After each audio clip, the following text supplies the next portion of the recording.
नमस्कार दोस्तों, मेरा नाम है गोपाल और आप देख रहे हो द सेकंड ओपिनियन।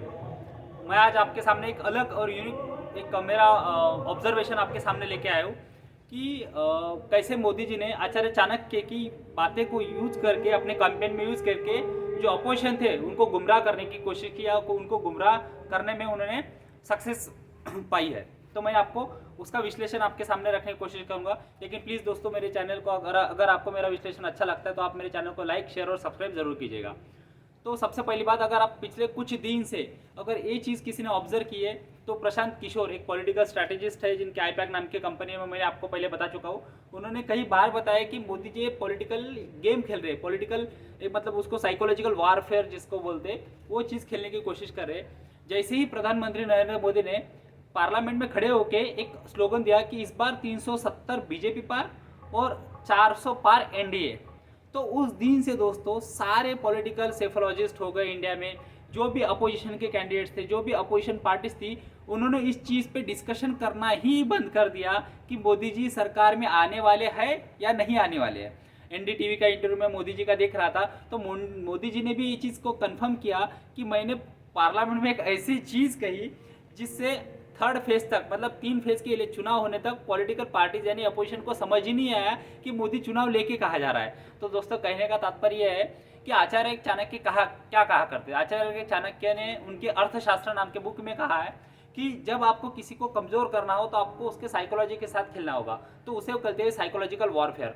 एक साइकोलॉजिकल वॉरफेयर के ऊपर द आर्ट ऑफ वॉर, जो चाइनीज प्रेसिडेंट थे उनकी भी बुक हुआ करती थी कि आपको साइकोलॉजिकल वॉरफेयर में बिफोर ग्राउंड में जाने से पहले आपको साइकोलॉजिकल वॉरफेयर में कैसे जीतना होता है।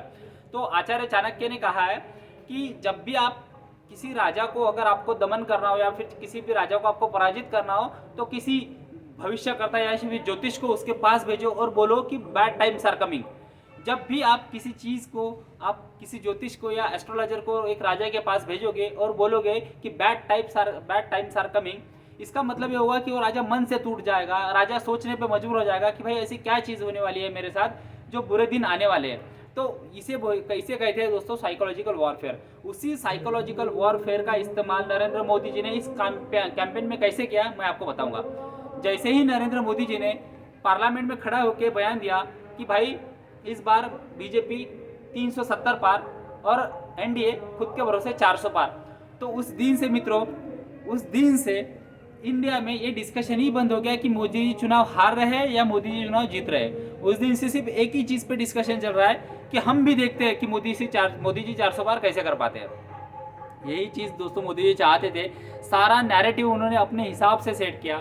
सारा नैरेटिव मतलब हर कोई बात कर रहा है कि मोदी जी 400 पार करेंगे, बीजेपी 400 पार 370 पार करेंगी या नहीं करेंगी या उससे कम करेगी। Even the people from the Maharashtra like Sharad Pawar and Uddhav Thackeray also saying कि यार हम भी देखते हैं कि मोदी जी 400 पार कैसे करते हैं, इस बार 400 पार नहीं, इस बार 400 हार। भाई वो बंदा वही चाहता था कि आप एक ही नैरेटिव बार बार चलाओ कि मोदी जी तो 370 ला ही रहे, मोदी जी तो 370 ला ही रहे, मोदी एनडीए तो 400 ला ही रहे। इसका इम्पैक्ट क्या हुआ दोस्तों, आप एक चीज़ याद रखना, जब भी कोई हताश हो जाता है, जब भी कोई निराश हो जाता है, जब भी किसी को लगता है कि भाई हम कितना भी करें हम तो हारने ही वाले हैं, तो वोटर्स बाहर नहीं निकलते। आपने जो लो टर्नआउट इस बार सुना होगा, और बाकी सारे विश्लेषक जो सो कॉल्ड पॉलिटिकल पंडित खान मार्केट गैंग जो खुद को बोलते हैं कि हम पॉलिटिकल विश्लेषक है या फिर सेफोलॉजिस्ट है, जस्ट लाइक योगेंद्र यादव, जो इसी के कैबिनेट में बैठ के 2 लोगों से बात करते हैं जो भी मोदी जी को गाली देने वाले या गाली बकने वाले, जिनके तथ्यों से कोई संपर्क नहीं है,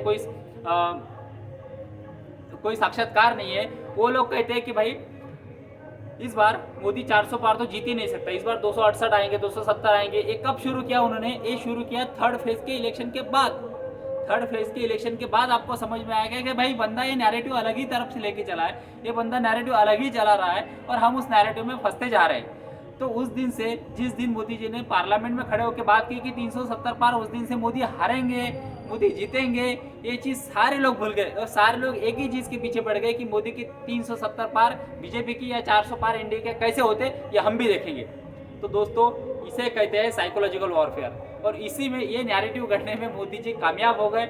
उन्होंने थर्ड फेज तक लोगों को समझ में ही नहीं आने दिया कि भाई वो करना क्या चाह रहे हैं। ऑब्वियसली मैंने आपको इससे पहले ही बताया कि 370 बीजेपी की आना बहुत मुश्किल है। 370 बीजेपी के आना बहुत मुश्किल है। जैसे कि बीजेपी यूपी में परफॉर्म कर रही है कि यूपी में लगभग बीजेपी की 70 सीटें आ रही है, वैसे अगर बीजेपी तमिलनाडु में अगर परफॉर्म करे, वैसे अगर बीजेपी केरला में परफॉर्म करे तो ही पॉसिबल है कि बीजेपी की 370 से ऊपर सीटें आए। बट ऐसी आज कंडीशन नहीं है। हाँ, बीजेपी का वोट शेयर तमिलनाडु में बढ़ने जा रहा है और डबल डिजिट में जा रहा है। जैसे कि मैंने आपको इससे पहले ही बताया कि जो स्टेट प्रेसिडेंट है बीजेपी के अन्नामलाई, काफ़ी मेहनती है, उन्होंने ग्राउंड पे बहुत ज़्यादा मेहनत की है। उनकी जो पदयात्रा थी एन मन एन मक्कल, मतलब माय सॉइल माय पीपल, ऐसा ही कुछ था शायद, मतलब ट्रांसलेशन मुझे पता नहीं, एन मक्कल एन मक्कल का क्या होता है। बट वो सारा तमिलनाडु के हर कंस्टिट्यूंसी में घूमे। हर कंस्टिट्यूंसी में जाके लोग जिस तरह से उनको मिल रहे थे, जिस तरह से लोग उनके सामने भावुक हो रहे थे, जिस तरह से इमोशंस लोगों के सामने आ रहे थे, उससे पता चलता है कि बीजेपी में तमिलनाडु में बीजेपी का वोट शेयर तो बढ़ने जा रहा है, लेकिन वो वोट शेयर कितना सीट में कन्वर्ट होता है वो प्रेडिक्ट करना काफ़ी मुश्किल है दोस्तों। क्योंकि जब आदमी ऊपर जाता है, जब सीटें बढ़ने लगती है तो 1-1% में बहुत सारी चीज़ें चेंज होती है।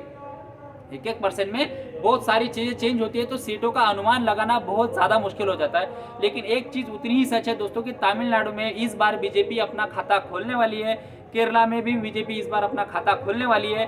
तो 370 बात सही हो या ना हो, ये मतलब मैं तो सेफोलॉजिस्ट या ज्योतिष नहीं हूँ, एस्ट्रोलॉजर नहीं हूँ, लेकिन एक चीज़ मैं आपको जितना भी रिसर्च, ऐसा मैं रिसर्च एनालिस्ट हूँ, और जितने भी मैंने रिसर्च किया है, जितने भी लोगों से बात की है, जितनी भी चीज़ें सुनी है, पढ़ी है, उससे एक बात तो बता सकता हूँ कि मोदी 3.0 इज कमिंग। मोदी जी को 3rd टाइम प्राइम मिनिस्टर बनने से कोई नहीं रोक सकता है, क्योंकि अपोजिशन पहले ही हार चुका था। अपोजिशन पहले ही मोदी जी के सामने घुटने टेक चुका था। अपोजिशन पहले ही सरेंडर कर चुका था। उनका सभी का एक ही लक्ष्य बना था कि कैसे मोदी जी को 400 पार करने से रोके। भाई, उस बंदे को 400 पार करना भी नहीं है। 400 पार करके क्या करेंगे? 272 अगर बहुमत है, 272 में अगर मेजोरिटी आ रही है, तो 400 पार करके क्या करेंगे? तो this is how Narendra Modi use Chanakya's word in order to defeat the opposition by psychologically. ठीक है, तो साइकोलॉजिकल वॉरफेयर में मोदी जी नैरेटिव गढ़ने में तो कामयाब हो गए। तो दोस्तों, आपको मेरा विश्लेषण कैसे लगा ये मुझे आप प्लीज़ कमेंट बॉक्स में बताएं, और मेरे चैनल को लाइक, शेयर और सब्सक्राइब जरूर कीजिएगा। थैंक यू दोस्तों, थैंक यू वेरी मच।